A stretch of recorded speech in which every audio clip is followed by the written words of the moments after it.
Hi, I'm Curtis Guerin. I'm the Transportation Program Director for Automotive, Diesel, and Electric Vehicle Program here at C&M. Today we're going to show you how to safely jumpstart a vehicle.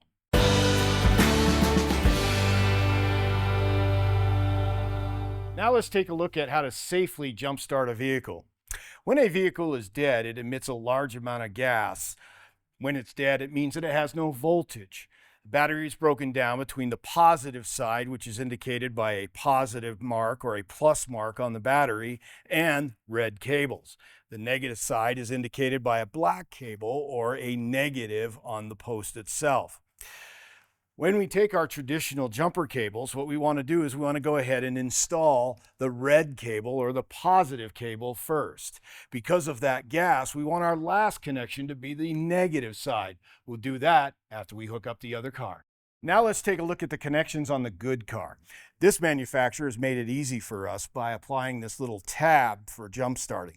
We also want to make sure that the good car is off while we make our connections. The first connection we want to make is to that positive side or the red side.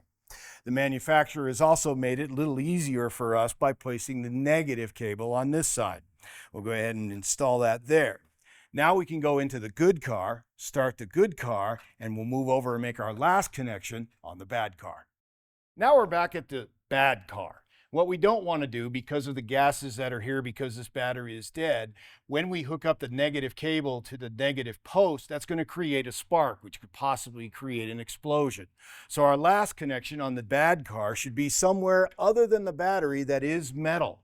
That'll start to transfer the voltage and the amperage to the battery to this car so that we can get it started.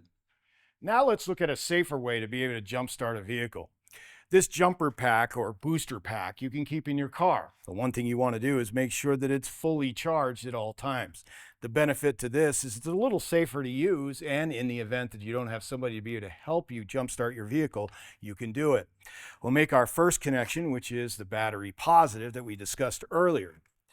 When we were using the traditional jumper cables, we hooked our last connection on the bad car to another place on the engine. We don't have to do that with the booster pack because this has circuitry inside that will not allow amperage to flow until it is correctly connected to the dead battery. Once it's connected to the dead battery, we can go ahead and jump start and start our dead vehicle. Thanks for joining us today. Check back for more videos of automotive, diesel, and electric vehicles from C&M.